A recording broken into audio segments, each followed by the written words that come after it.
Welcome to Supercomputer, a show about making sense out of a mess of technology. I'm Alex Cox, and I'm an automaton in training. I'm Matthew Cassinelli, and I got a crazy shout out from Tim Cook.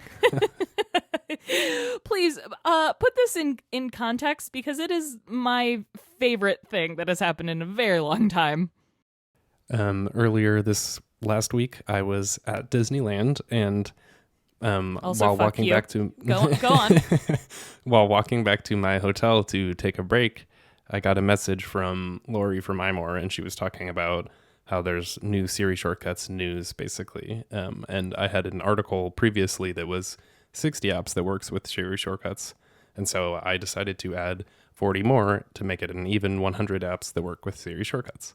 And so I did this whole shortcut I have this whole shortcut that helps me basically build that article because it's a bunch of HTML that I wouldn't want to format. And then I busted it all out and wrote a nice little tweet that's like, if you've been wondering where to get started, check out this article. And then Renee gave me a retweet. And then the next day, I'm not sure how or what happened, but I sent like a follow-up tweet saying, did I miss any?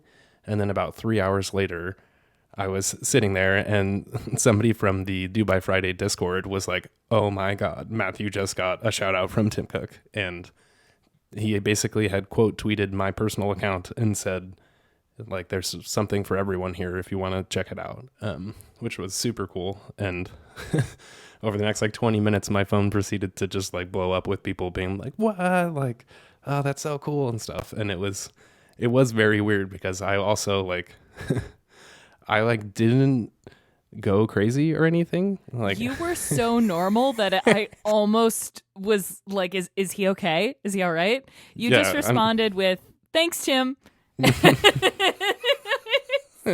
I was like, what do I say without it being like, I don't know, weird or desperate or something? And he liked it, which was pretty cool. So Yeah. I screenshotted that too, which was funny. It was the perfect response. It It was just like, I don't know what else should I say? Just thank you. Thank you. I enjoy your work.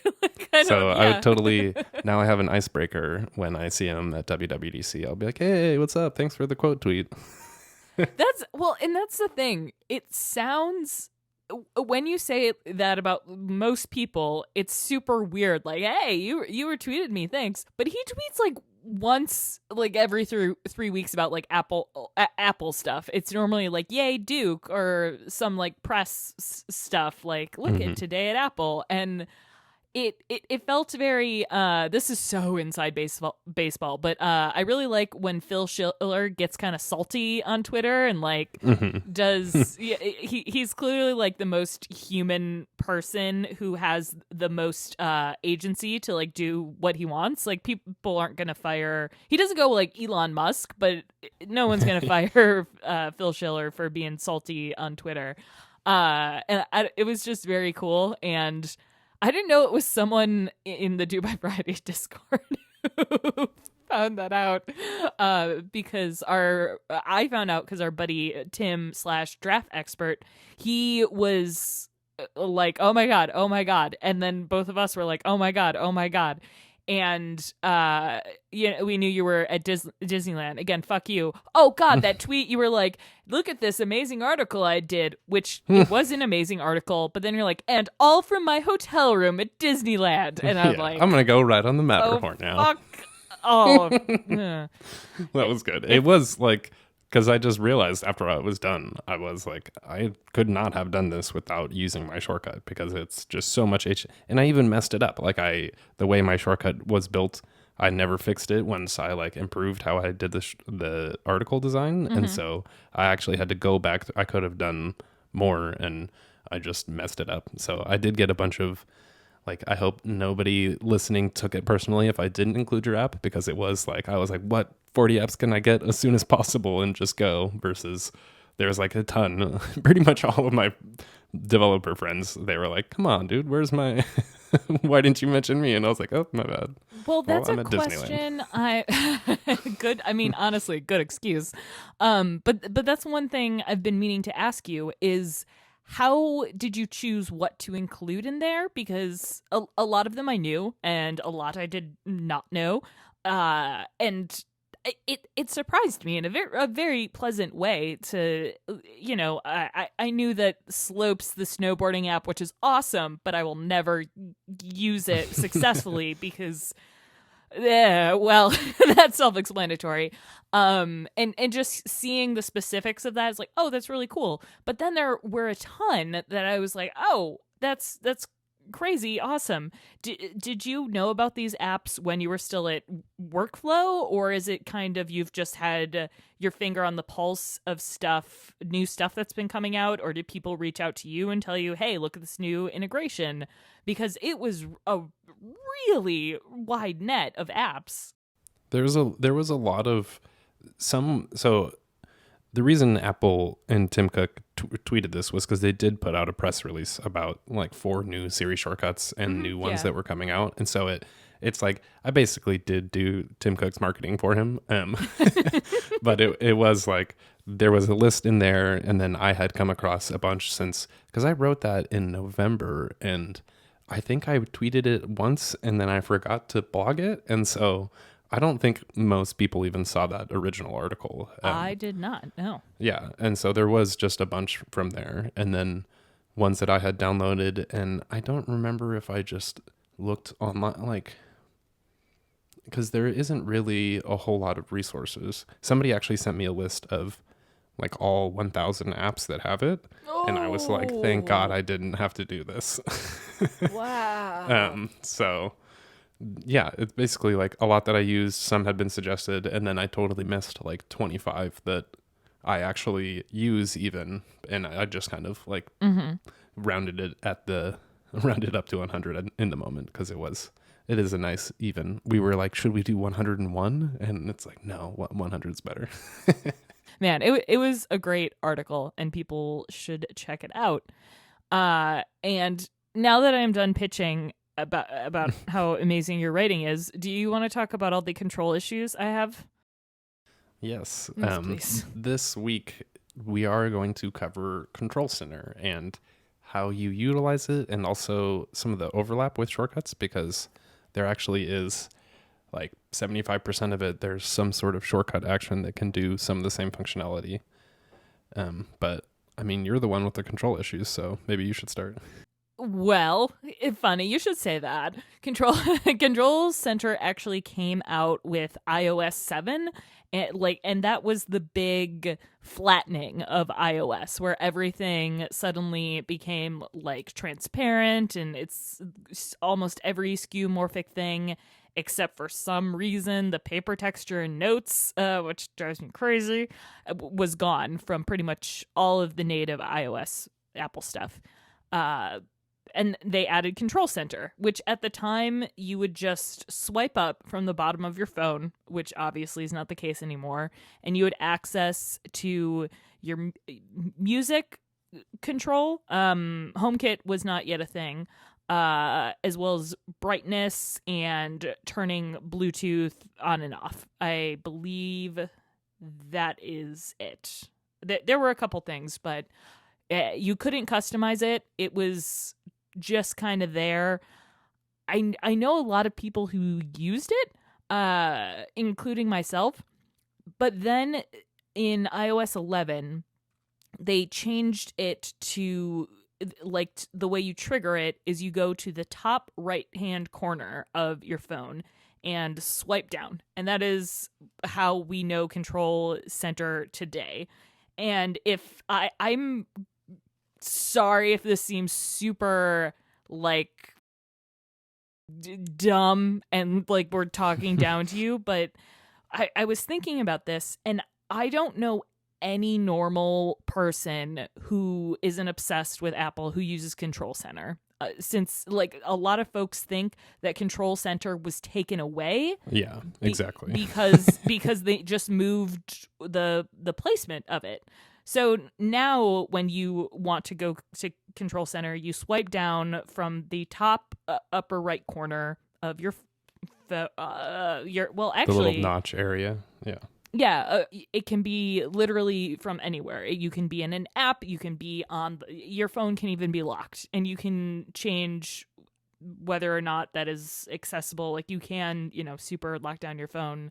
But now it's a single page, and it's kind of organized in this modular way, right? Like there's I was actually curious, are there, and I couldn't find this online, is there like a name for the different little modules? Like the first one, it has turning off and on airplane mode, and then turning on and off cell phone service, and then Wi-Fi and Bluetooth, and those are all basically toggle buttons. You just turn them on and off. And then to the right of that, there's the media playback controls. And this is another thing. People know that it exists, but they essentially think it's a play pause button for whatever you're listening to. But if you do a 3D touch or a long press, it brings up not only that, but if you have other stuff. So I've got my HomePod in here, and then my Apple TV, and it shows all of the different things that are playing, and I can change where I want. Like I can control all three of them from my phone, and it's awesome. And what else is there? This is where things like orientation control is. That sounds gay. Do not disturb, brightness, volume, and the thing that they added in iOS 12 was the ability to customize, and that's a strong word for it, customize your controls center. It's called controls, by the way. I just checked, and they just call them controls to customize the controls in Control Center. So add or organize additional controls. Yeah, I went in and took in now you can go into settings and go to Control Center and customize, add and organize additional controls to appear in Control Center. Yeah. So the thing that is, I love Control Center. Don't really like that I have to, super extend my thumb to pull it down, but I use Control Center probably more than anything else on iOS, excluding shortcuts. And I think there's this weird overlap between things you can do with shortcuts and built-in Siri shortcuts and Control Center, and I wish that they were more integrated with one another. And that is where you come in, because I mean it's so cool. I'll real quick go down what I have on my Control Center: camera, flashlight, calculator, alarm, Apple TV remote, the screen recording feature, which I love, wallet, HomeKit, voice memos, text size, which I just added, which allows you to really quickly adjust the system font size, and then low power mode.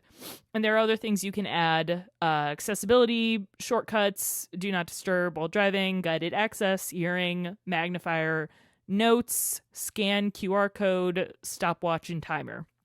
So it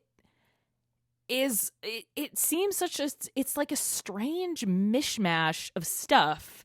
And you also can't get rid of the other things I mentioned. Like, you can't get rid of playback. You can't get rid of the cellular connection and stuff like that, which I understand. But it still seems like a half-baked solution to something that people should be using every single day. I definitely agree. And there's so much in there. And so yeah, like only the lower half you can customize. And then there's also, some of them are 3D touchable, but other ones aren't. And I actually have a link to a Apple support article where they break them out by control with a tap to press to control more. That's apparently the way to say it. But you were totally right that I got a HomePod for my girlfriend's parents this Christmas, and when I went to pull down Control Center, her mom was like, "What?" Like, that's there. Like it was like, oh, I just assumed that was gone. And so I bet there's a ton of people who just go into settings now and actually change all of those things, which is by far a step backwards compared to, I mean, the old like 3-pane sheet that you had to swipe through to like, there was controls and then there was the music playback and then eventually HomeKit stuff. I think that also is like nobody used it because it wasn't discoverable, but it's also so hard to describe. Like when I was taking notes and looking at the old control center, like even the folks who are describing what it is, it's really hard to write about because there's just like swipe up and then swipe left to right and like, yeah, this part's media controls, this part's kind of like phone controls. And that's the other thing about Control Center is it's half controlling what's on your phone, and then the other half, if you choose to use it, is controlling like it's using your phone to control other things, which I really like, and I'm fine with that being meshed together, but I just wish people knew about it. Like I really love that is something I can do. It's, it's living the dream, having my little pocket computer tell my apartment what to do. Love it. Those are like the best parts is the music control, the HomeKit control, and then the Apple TV control, because especially like when the HomePod came out, I feel like almost nobody mentioned that you could control it from the iPhone directly. And so if you 3D touch on I'm going to say if you press on the music controls and then expand it, and then you basically see all of the different sources that you have available. And so for anybody who doesn't have a HomePod or an Apple TV, this will just be nothing. It'll be the normal music controls, and you can just see the little detail and control the volume from there. But for anyone with an Apple TV or a HomePod, those will show up in that interface, and you are essentially managing the source that your control center is controlling currently. And so basically you can switch to the HomePod, and then when you play something from there, it will actually be controlling the HomePod's Apple Music account using like the AirPlay 2 functionality of it running on the HomePod itself, versus if you press in there and then you are on like your music on your iPhone and you choose to AirPlay to the HomePod, then that's like your phone sending the message to the HomePod. And so those parts are a little bit different, but the part that's really cool is if you, for any of these sources, if you press on the album art, it will take you into that application and you'll be able to select more from there. So if you're just playing music on your phone and you press on the album art thing, it'll take you into the music app and show that currently playing song. And the reason this is great is because when you do it with the HomePod, it will take you into the music app and you'll be controlling the HomePod as the source. So like this is actually in the music app also. If you hit the little AirPlay icon, you can do the same. It basically takes you to the same screen. But for me, when I first got the HomePod, I was like, this is like, people are like, oh, Siri isn't good enough and didn't understand me. And I was like, you can still control it here with your remote wirelessly, like your phone being the remote wirelessly. And that's something that Alexa and, every time, and the Google products line, all of the cylinder, the Jeff, the Bezos cylinder friend, and the do we call it the alphabet cylinder friends? Wow. Remember how that's the name of the company now? Whoa.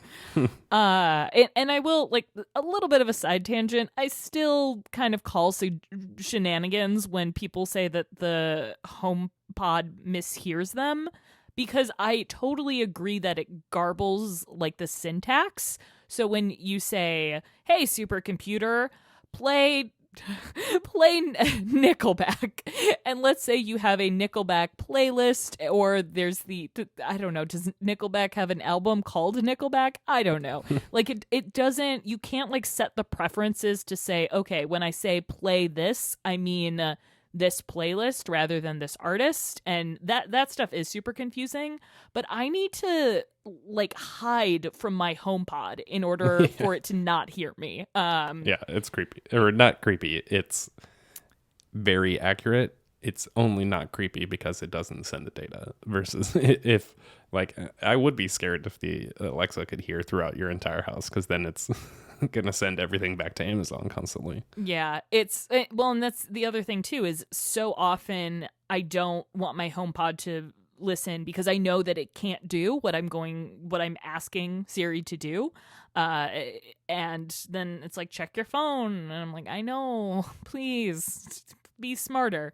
But I think that's another thing, that's another part of Control Center. Like, how great would it be to, I was kind of trying to think through what the UI of this would look like, and I don't know if like a handoff. Yeah, I don't. Yeah, and I don't know if that's the place for it, but the name Control Center is one of the few things that I think Apple got right, because, like I said, it controls the phone as well as HomeKit and the stuff surrounding you. Especially compared to the Today Center widget notification center area. This one makes sense. And notification center, the widget, yeah. And this is the simplest one, and yet people don't use it because they don't know it exists. Yeah, I mean, I need to make some more video about it or something. Like, I got to get one of those viral tweets that's like, did you know this was here? Because I've even seen a couple of those recently of pretty basic things. What Apple doesn't want you to know about control is some I don't know. They don't want you to control the brightness. Yeah. So now there is a bunch of overlap between all. Wow, a ton of overlap, and I don't know if you want to go into all of them, but I want to know how you, Matthew Cassinelli, use this stuff. Like, if you default to using it in Control Center, or if you just use shortcuts. I think in general, I do both, and that is one thing that I like to do with shortcuts, is be able to do it in shortcuts, but also like have that functionality available regularly too, because that's a big thing for me. Is I don't just want to like have to rely on a shortcut. I think it's basically like be able to do anything anywhere when you're ready for it. And I think we'll get into it, but a lot of them are combined together.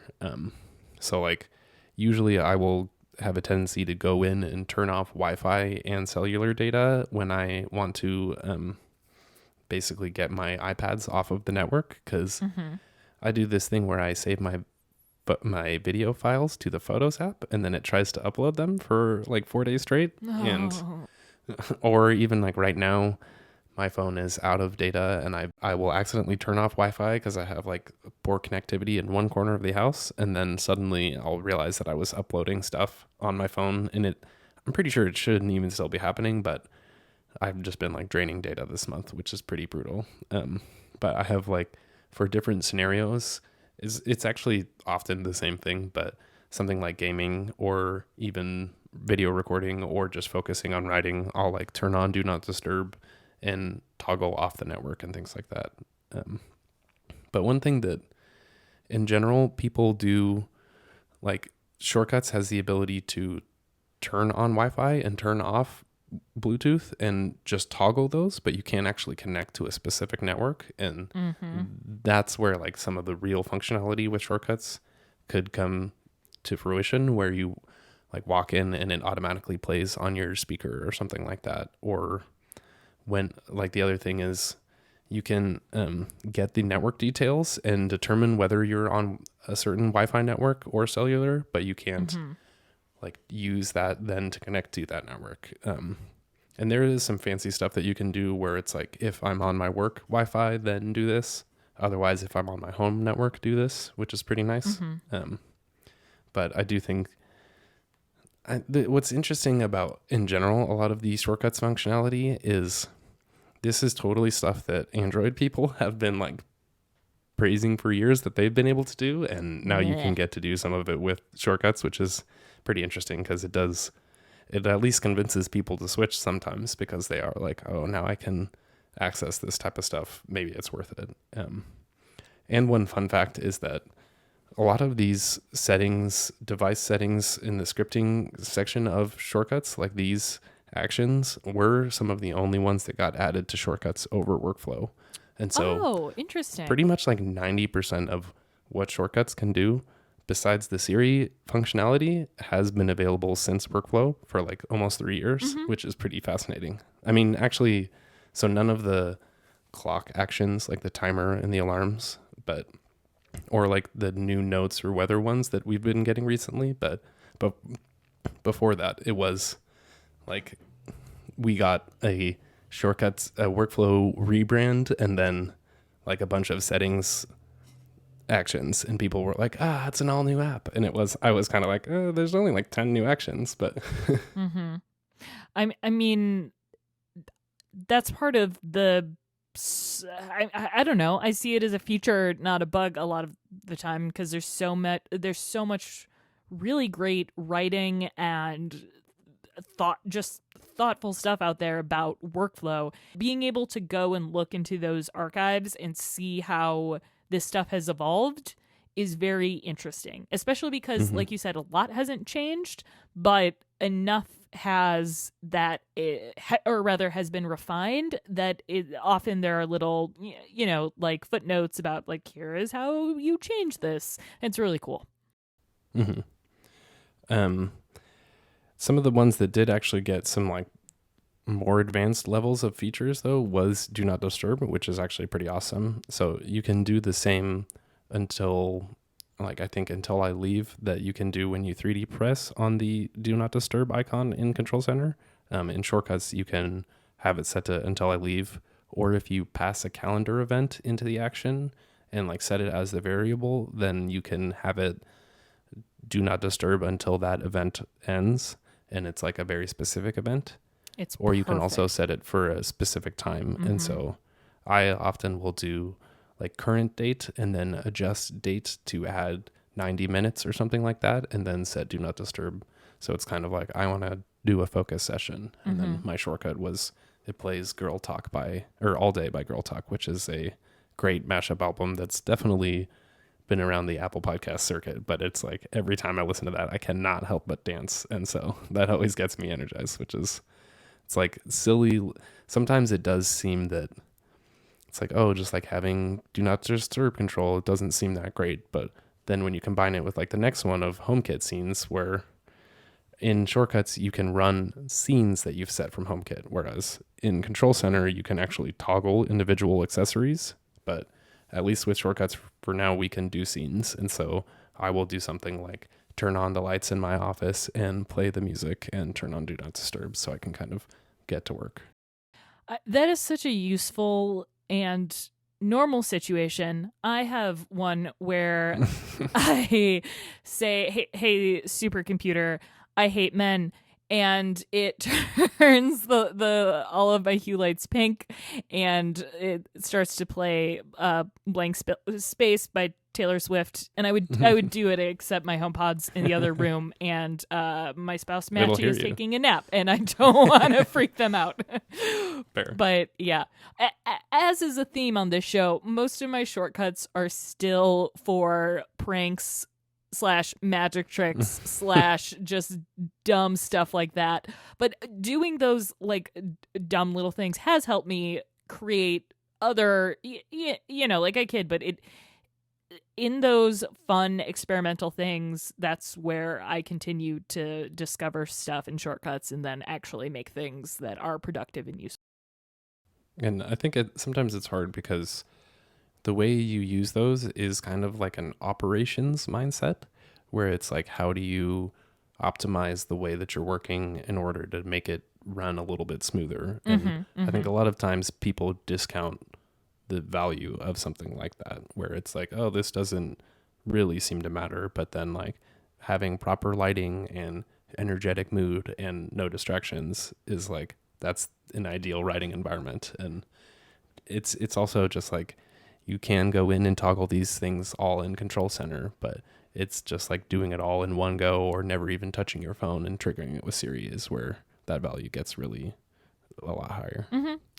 Some of the ones so you can turn on low power mode, which is pretty nice, because oftentimes it's like, well, the what you can chain this with is you can get the current battery level. So this technically isn't control center, but it's all in there of like the device details. And so you can do something like, if the battery level is below 50%, turn on low power mode, and then also like change the brightness. And the brightness is actually a shortcuts action that I use a good amount, because when you shoot videos that use these screens with 500 nits of brightness, it's very hard to get like the contrast right or like the brightness levels right.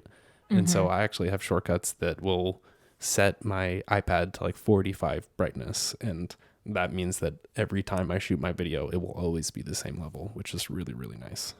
Can you turn night shift / true tone on and off with No. Yeah, that's one thing, when I'm like editing stuff, I would love to be able to Nice.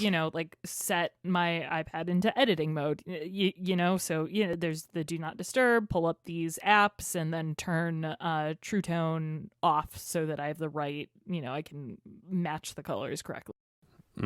And now that I'm even thinking about it, I'm going to do a similar thing for checking levels with my videos and the volume control, because you can control the volume with shortcuts and control center. But I definitely want to be able to be like, oh, this is what it's like when you turn it on your phone quietly and you listen versus 50% versus headphones and things like that, because I've been having that trouble. I mean, I basically just don't know how to mix audio, and I got some advice the other day, was like, remove the mids from the background track. And I was like, totally, like, yeah, I'll do that now, because and look up doing that because I didn't know that. And that's clearly why my first video where I like put a bunch of soundtrack, people were like, I cannot listen to what you're saying because the sound in the background is drowning it out. But the reason I wanted to talk about this to begin with is I just want to see shortcuts actually as icons come to control center, and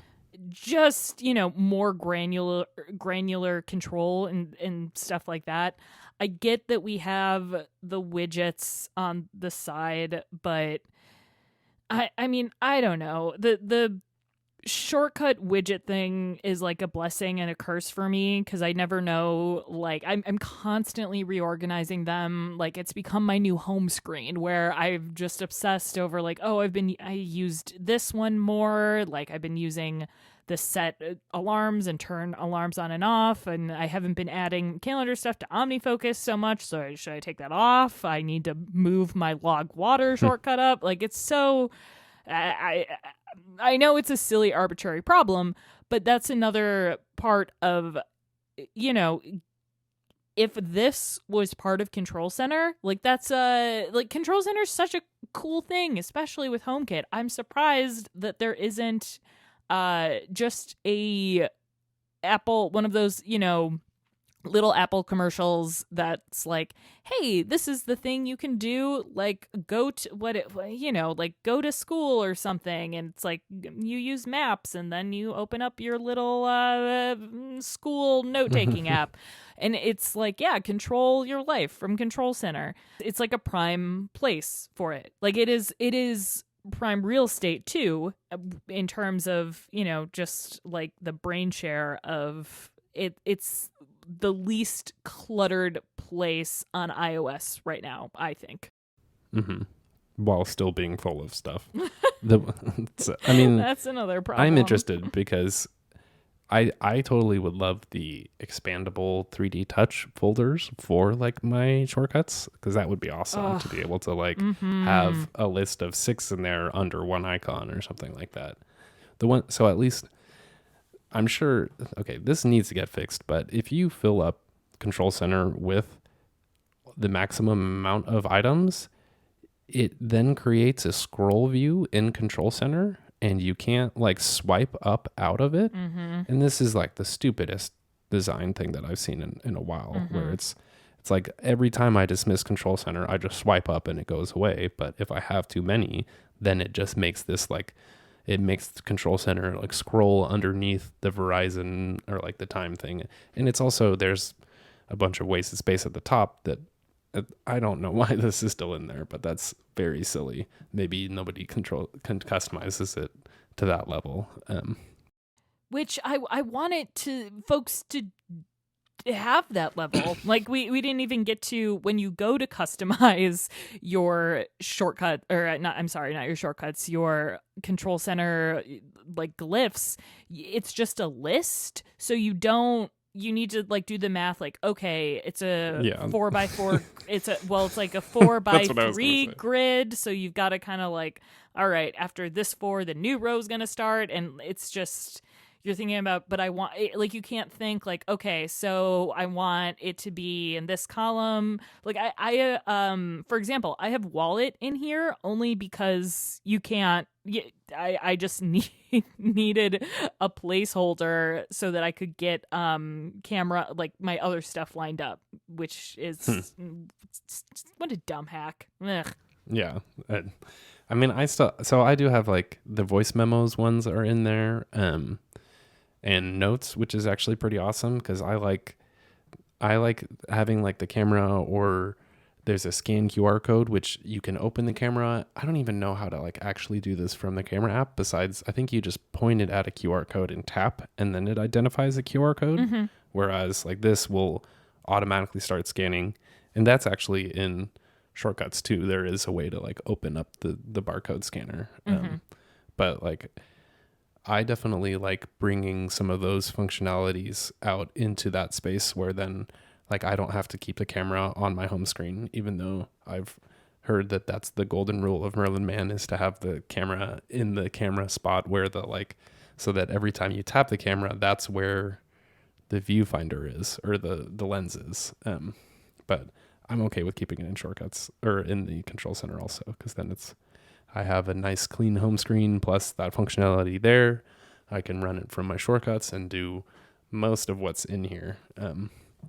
But it is like, don't give me a functionality in shortcuts that I also can't do in control center, because then I want it there too. Mm-hmm. Yeah. So it'll be interesting to see how this plays out with the rumored home screen updates, because I might prefer shortcuts that run on the home screen, but then again, I literally just said a second ago, it's like both would be awesome too. Like being able to have a folder of shortcuts in control center and on my home screen. Yeah, I just want everything always. Well, you can go to Android for that. So yeah. That's the end of this podcast. Show me the app that you can do all of this on Android with, and I will. And I'm not talking about Tasker. You can do control center. You can do the control center stuff, but you cannot chain it in the way that you can with shortcuts. Like, show me how you can make API calls on Android and use it from your HomePod or your AirPods and things like that.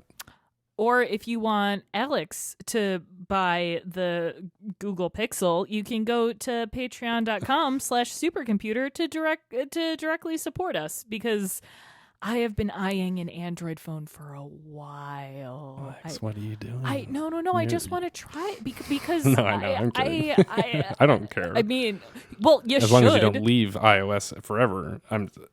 Just be clear. But I have a Google Home Hub sitting right here, so I definitely got over my like the. I don't want to say purity of only having Apple stuff, because that's obviously terrible, but it is like.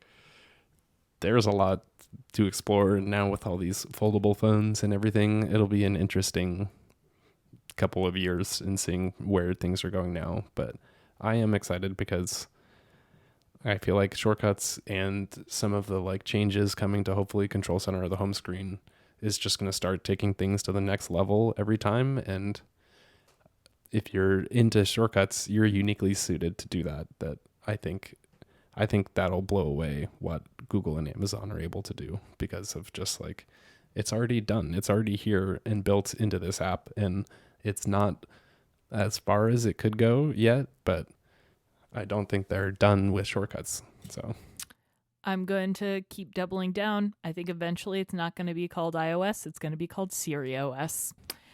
Anyway.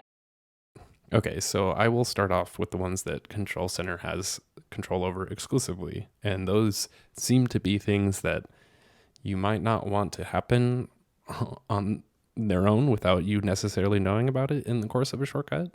So there's personal hotspot, orientation lock, screen mirroring, the Apple TV remote, screen recording, stopwatch, live listen, magnify, silence, accessibility, do not disturb while driving, and guided access.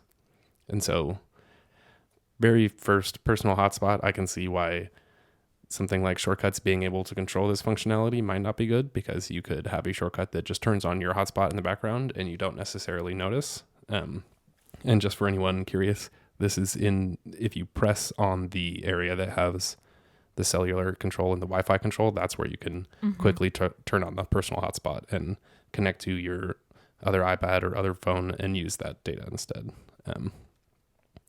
Orientation lock.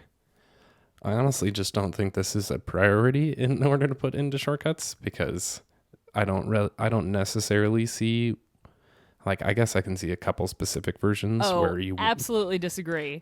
No, like in terms of media, like it's the other way around though.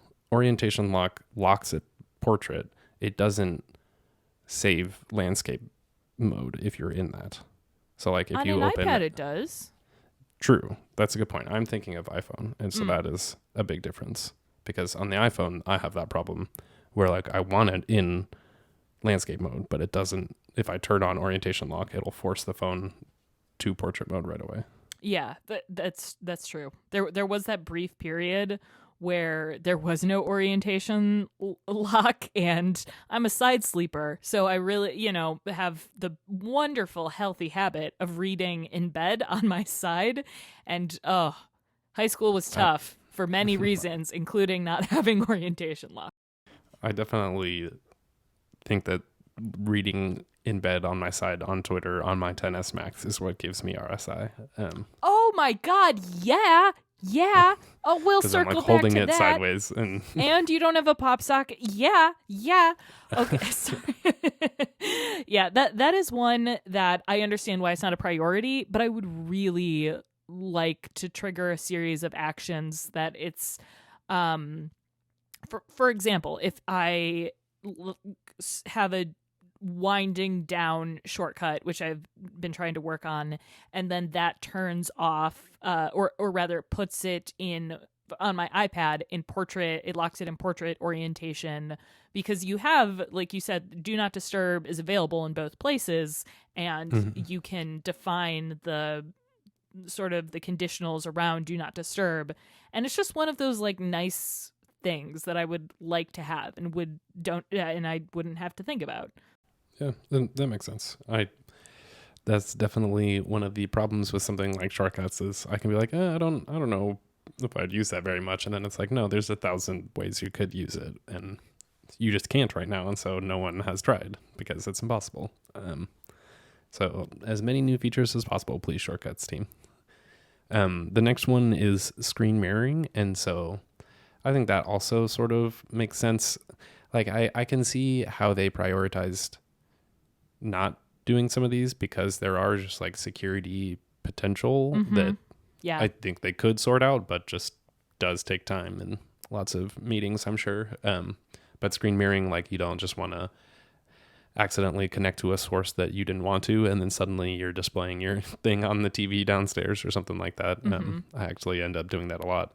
And I regularly now, when I try to like AirPlay something to the Apple TV, I will accidentally just AirPlay the audio and then be like, why isn't the screen mirrored? And I almost like forgot that this is in Control Center, because I really don't use that that much. Like I would, if they had the whole like screen mirroring to your Mac, or I don't know if I'd use the mirror my phone on my iPad or something. That's getting a little extreme. But I can still see it from the privacy angle, though. Like honestly, the only two, I mean, we'll get to this, but the only two that feel right, I guess, is personal hotspot and screen mirroring. Maybe screen recording, but we'll get to that. Yeah. So the Apple TV remote one just sort of makes sense, because you can't really like script the direct way that you use the remote to control the UI. I would absolutely love the ability to AirPlay to the Apple TV directly using something like shortcuts. but I understand why you can't. I wonder I if you think could I think that could be on its way, especially with TVs getting HomeKit built in. Well, that's slightly functional right now. I think if you do say like play The Office, it will play it, but it will start with the first episode and every time. Mm-hmm. And so I just updated to the beta today, so maybe I should see if that still might change. Yeah, so the next one is screen recording, and that's seems pretty clear. I mean, also I would want this in shortcuts, but as a start, when people don't know about something like shortcuts, if they have you run a shortcut that records everything you're doing on your screen and sends it off. I mean, obviously Facebook and other companies are using this feature. Also, according to the news lately. You're gonna have to dig deep to find it. Like, no. I think like that this one's a hard one to mess up, I think, because you need to go, if I were to build, let's say something like a David Sparks mode where I want to do all of my recording on my iPad, so it's again like the do not disturb is turned on, the like there are just certain things like screen recording that are just put in place, and I don't know, I can give that one a pass, but I would still like to see it yeah, for sure. For someone like me of just making shortcuts videos and being able to script, like start the recording and then save it into a spot, as opposed to always having to go back and control it. Random screen recording tip: if you are in the middle of a screen recording, you can tap the top right where it highlights the time in red, and instead of going back into Control Center and stopping the video, you can just tap that red icon and stop popover will appear, and if you hit that, it like won't record that as part of the video, which is pretty nice. And so you can kind of turn on the screen recording, wait for it to count down, and close your Control Center, and so you kind of have, and then once you're done, you tap and stop it, and you have the complete video without it starting and ending with you opening and closing Control Center. Oh, cool. See, and actually, now I'm thinking that is actually one reason that's a perfect reason to have a shortcut, because you just start it and you don't have to have that beginning dumb thing where you have to cut it out every time. Well, it counts down, so if you time it well. It's a computer. I don't want to have to think about it. I don't want to have to rush out of Control Center. Yeah. Okay. What's next in Control Center? There's a couple more. The stopwatch one. Yeah, what the fuck? I can see why shortcuts don't run in the background as timers right now. Like it will get killed by iOS, and so I think a lot of people are trying to do that, and I can see these adding a stopwatch action not feeding into that very well. Like people will try to use that in order to have those things run. Again, it is like timers and alarms are the ones that they do have shortcuts for, and so that makes sense that those are a lot more relevant. Yeah. Like the stopwatch is something that I always want to use in theory. Every single time I start a stopwatch, I will come back to it later, and it's like 3.5 hours, and I'm like, oh my God. Or like the Apple Watch, I used to always want to use it for that, but it doesn't really.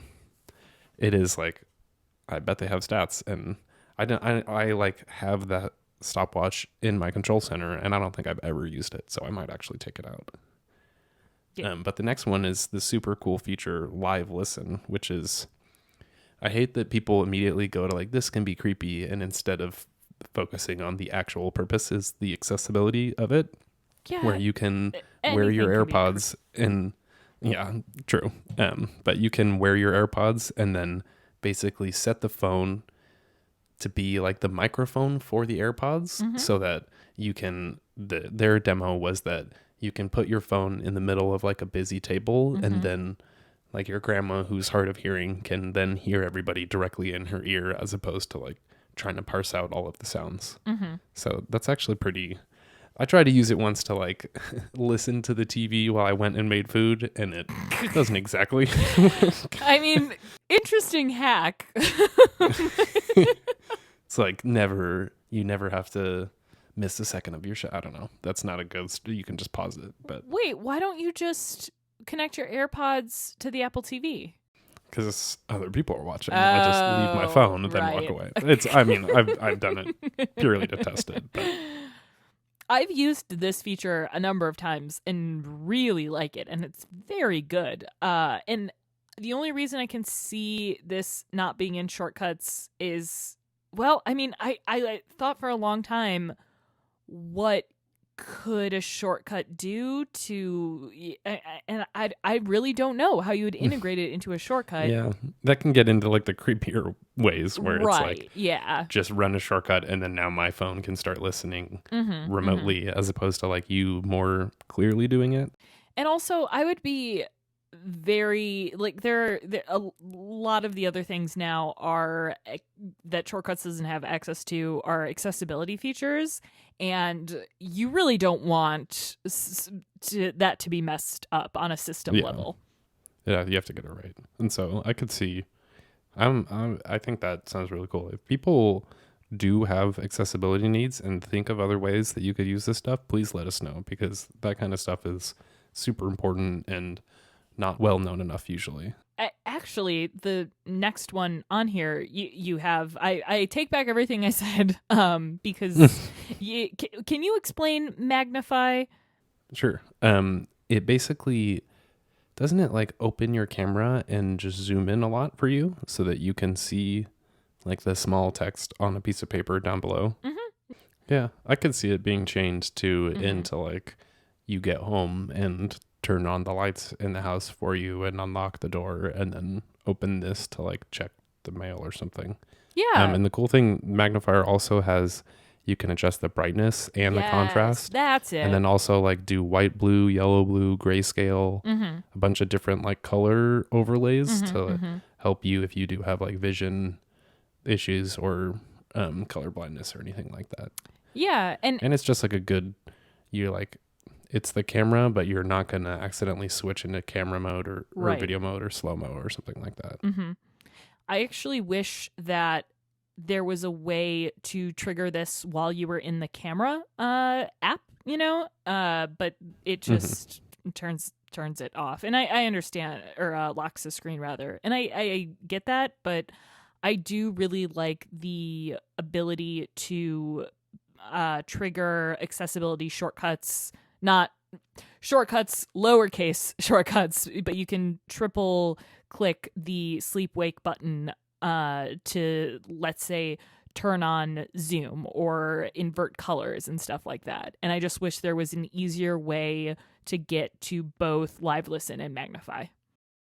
Well, that's one of the next ones that I'll just jump to real quick, is that you can put that triple click accessibility button as a shortcut or as a control in Control Center.